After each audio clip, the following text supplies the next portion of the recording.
I want to share with you this in a simple format.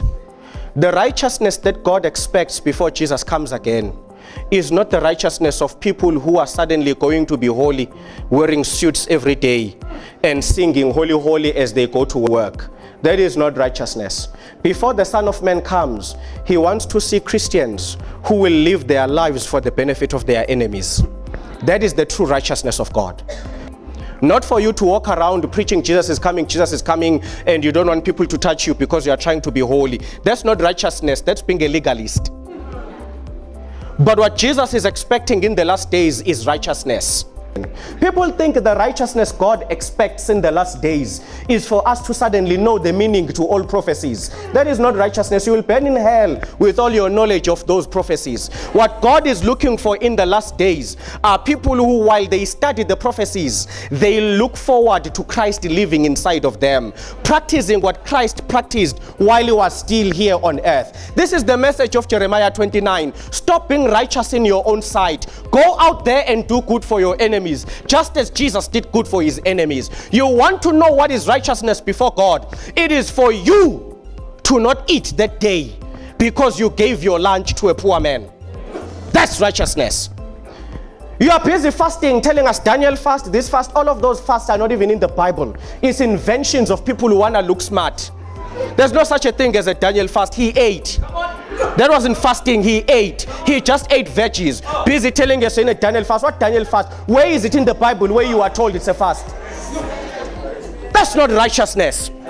Go to the book of Isaiah. God tells you this is a true fast. Then you give your food to the poor. That is a real fast. To just sit at home, kneeling, praying, oh God, you haven't fasted. God is looking at you saying, you hypocrite. You come to me starving, thinking your starving impresses me. I don't need you to be hungry to hear your prayers. If you want to impress me, take your food. Go to the robot. Give to that man. That is fasting. That is a fast. You know this kind of fasting you guys do today, where you fast for 7 days so that God hears your prayers. It's not in the Bible. When you fast, you deny yourself good in order to give it to the poor. You don't just sit and not eat. You exchange. You withdraw goodness from yourself and give it to somebody who can't afford to thank you back. That is how God wants us to fast.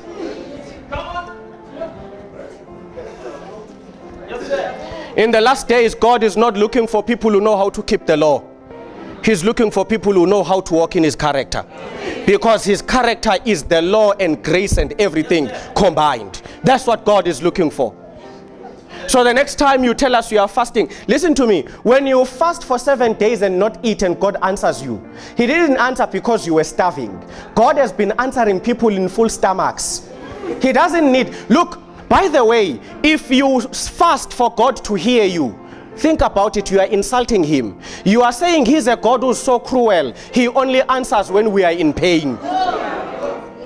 What kind of a cruel God is that who needs me to be hungry in order to take care of me? God has never asked for this immoral fasting, this self-righteousness fasting.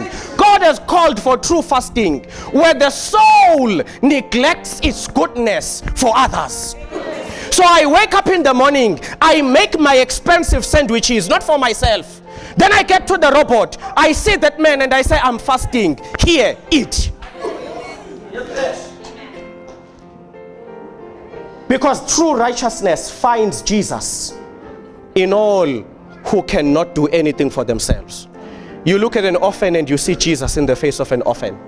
So you're not just feeding the orphan, you are feeding Jesus. That's why he says, when I come, I will separate the goat and the sheep. And I will say to you, the sheep, when I was in hospital, you visited me. When I was in prison, and they will ask, when did we do it? And he will say, that guy at the robot that you fed, that was me.